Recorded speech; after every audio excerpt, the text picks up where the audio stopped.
Hello and welcome back to UK Tool Talk. Today we're talking about bearing pullers or armature pullers. Now then, this is my bearing puller that I've had for a few years. It's pretty crap. I think it might be alright for sort of using on a car bearings or something. Yeah, on the little stuff that I need it for, you can imagine. Yeah. It's very challenging. It's very challenging with this big thing. But yeah, it's done all right. It's got me through a few little tight spots, but bloody hell, only a couple. So I thought about time I bought a smaller one that's way too big. So I got this off the internet. I think I got this off eBay. This was £12. So look at the box. Oh my goodness me. Isn't it a thing of beauty? No plastic inside, just simple black printing on it. Yeah, even the colour of the cardboard. It could be, instead of like 2025, it could be 1925. This is what we're talking about. The only way you'd sort of know it was a modern box, it has the barcode on it. So this is a US Pro small armature bearing puller, 19 to 35 millimeters. I think it's German, this, even though it says US Pro on it. I've looked online. It's called Bream. I think it's made by a company called Bream, or they used to be called, or something like that. Yeah, so it's a beautiful box. I don't want to get it open. Bloody hell. I don't want to get it open. But I will. I'll get it open. You'll get another treat in a minute. Oh, it's a little thing. It's just a little thing sometimes, isn't it? So I'll get it open. And you know what I'm thinking? Or I don't know. There's no little plastic bag with this in it. There's no need, is there? It just sits in there. It's not doing any harm. Maybe it'll get a little bit scuffed there. But, yeah, no plastic in sight whatsoever. Absolutely brilliant. So let's get this item out. So this is the main bit of it, and then in the box also you get an Allen key. We'll go into that in the middle in a minute, and then it's got a little Tommy bar there. So if I'm working on stuff like this rather than that big old thing, bloody useless thing there, I think this is going to be a lot better. Now other things of note, right? Things of note. If I'm sort of wanting to replace a bearing on a Makita motor or something like that, have you noticed something about the ends of the spindles? Both ends. Now, I'd have thought, well, no, it's not really fair that.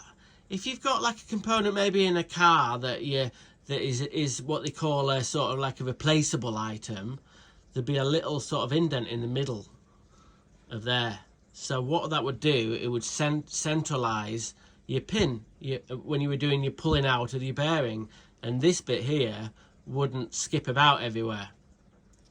But I've not seen any Makita tools with like a little indent there, so to make it easier to pull all these bits off. Because bloody newsflash. No, it's not a fucking newsflash. Makita don't want you to take this bit to bits.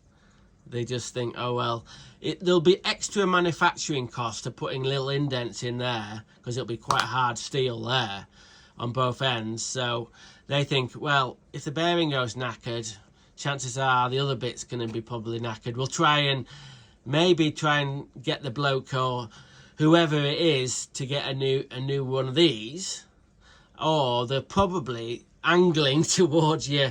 If this all started rattling and shaking, and if these bearings go out, it throws all this out of balance, and Makita want you to buy a new drill or a new multi-tool or a new grinder, whichever the case may be. They don't. Perhaps I'm being a bit cynical there. It's not like I'm not like a conspiracy theorist, but yeah, if there was an indent there, that would help it easier for me to mess about with these bits. But with my little new mini bearing puller, it should be a lot easier. I do like these little extra bits that's not in the other one. When you've got it lapped underneath a cog or a bearing there, hang on a minute, wind that back a bit.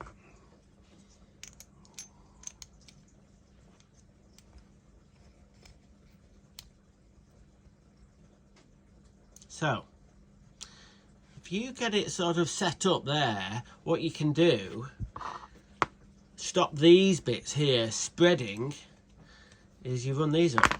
Probably run them up by hand.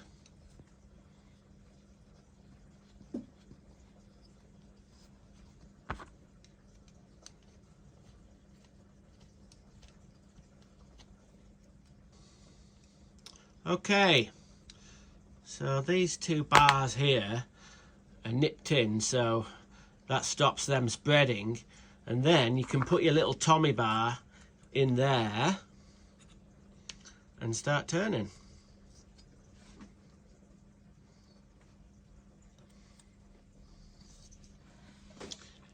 Now, problem number one. You've not got a lot of leverage in this bit. That's why I'm gripping it like this. It is coming, but it's not a problem really. I think it needs a little bit of grease in there. And if you look in there, this pin here is a little bit big for the actual, to pull the thing right off. But yeah, this should be obviously a lot better than the big one. Okay, first impressions. It's well built. I like these are two extra features there. The things I don't like, the spindle here has too much slack. I know it doesn't look like a lot, but yeah. Now then, if you don't have a center in the spindle, what happens is this end tends to kind of like try and go off the side of here.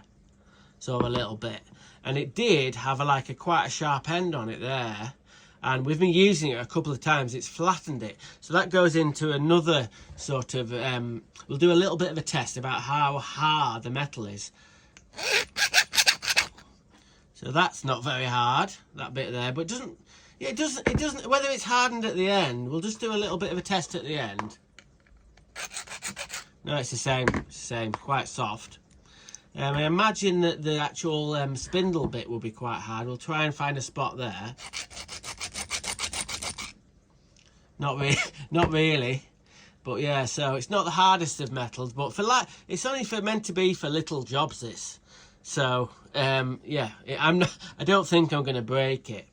Now then, how could I improve this? Why do I always do this? Well, when I'm testing and reviewing these products, and I find a little fault with them or something I don't like, I don't know, it's the first thing I do is think, well, how can I improve it to sort of help me? So one thing I was thinking about is where these bars come in like that. I'm trying to loosen this off a little bit, hang on.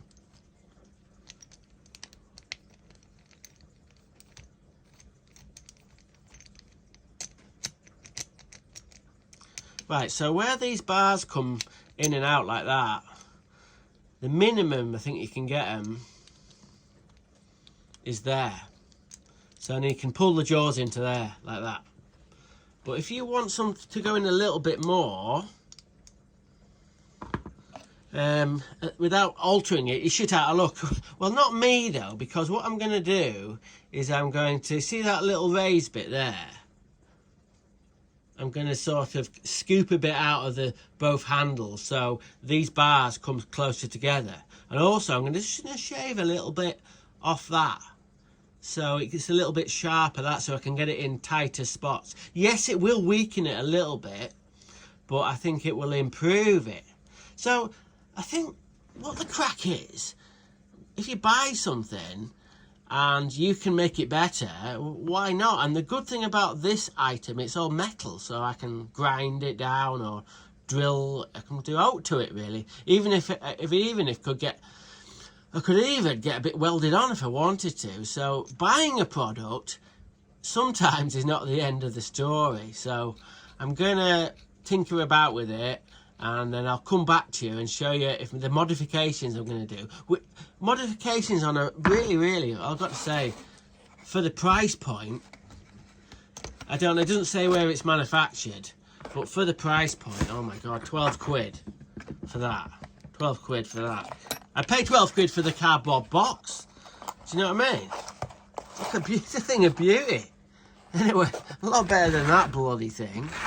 So anyway, that's my review of my new US Pro small amateur bearing puller.